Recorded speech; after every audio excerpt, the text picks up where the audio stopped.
was Miss Utah 2023, Sarah Sun on the piano. Her talent is obvious, wow, and her infectious light and love for life is just as clear.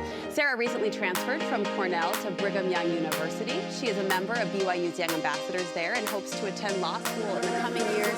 As a pianist, Sarah has had the opportunity to perform as a soloist at Carnegie Hall and with professional symphonies across China and the U.S.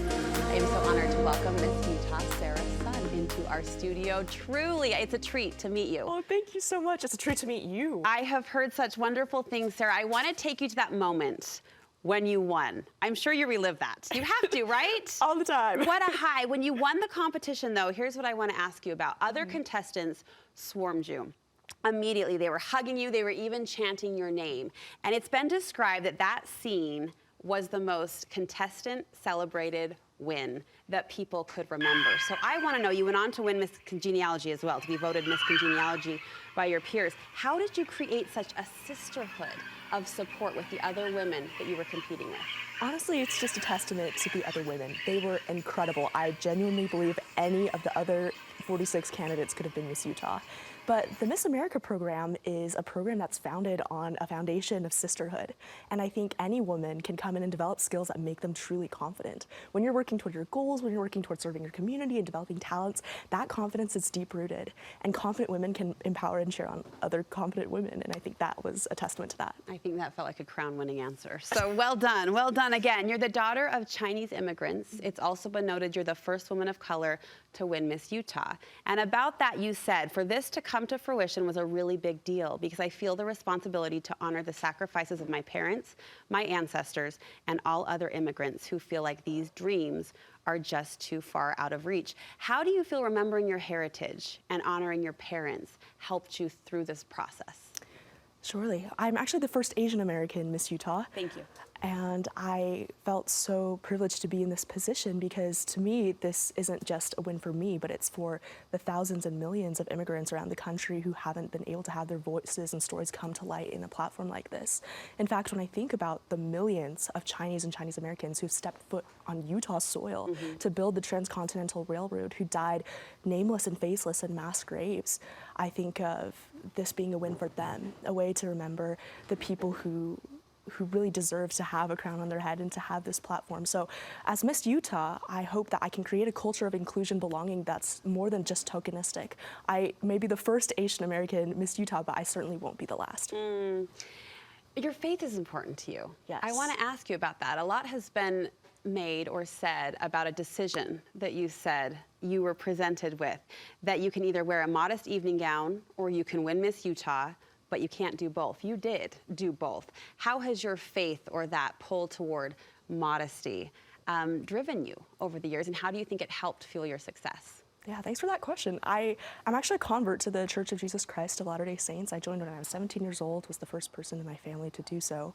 And that has guided every decision I've made since. And to me, modesty really isn't about the clothes you wear. It's an outward representation of an inward commitment. And I think anybody is entitled to choose clothes that make them feel empowered and beautiful. And for me, that's the choice that made me feel that way.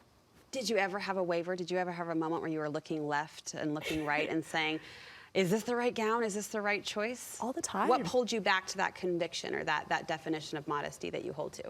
I think it's just knowing that if I were to be Miss Utah, I'd use that platform to serve and to be a window to the love of my Savior. And that is the reason why I stepped foot in this competition. And because of that, it would be a disservice to not represent that through every step of the actual competition. I want to ask you more about your service. Tell us about your platform and what you plan to do with this opportunity. Sure. So my community service initiative is called Reducing Recidivism, Strengthening Communities. And I tackle recidivism from a variety of angles. I work to bring music education into the Utah State Prison at a college level. I work with the families of incarcerated individuals and try to ensure that as people are leaving parole and as they're coming back into society, they have strong community networks to open them. Because prison is oftentimes seen as just a prison issue, but it's actually a community issue. And what happens behind bars affects all of us. In fact, over 45% of Americans have a close relative who's incarcerated. And as we strengthen our communities and as we prevent people from making decisions that make them feel like they have to wind up in a really precarious situation, that's how all of us become stronger and more united. Well, we are wishing you well as you plan to compete in the Miss America pageant later this year. Thank you. On a personal note, what do you hope people take away from your story and your opportunity and your success as young women specifically? I know you're asked that a lot, but truly, as they're looking at you and cheering for you, what do you hope they take away that will help their lives? Yeah, I think the two most important things you can know about yourself is who you are and what you stand for. Yeah. And we think that making a choice to stand up for what is just and true and right is easy, but it's actually not. And a lot of times you'll swim upstream. But if you find yourself getting tired from that battle, know that you can find strength within yourself by looking beyond yourself, whether it be outward or upward. And I know that if you've ever felt invisible, you can be the person to see others. And if you've ever felt small, you can be the person to make other people feel big. And any large societal issue that you feel like is too hard to tackle, you can be in the trenches doing the work. And person by person, day by day, we can change the world. Oh my goodness, if I could give you a standing ovation, I would.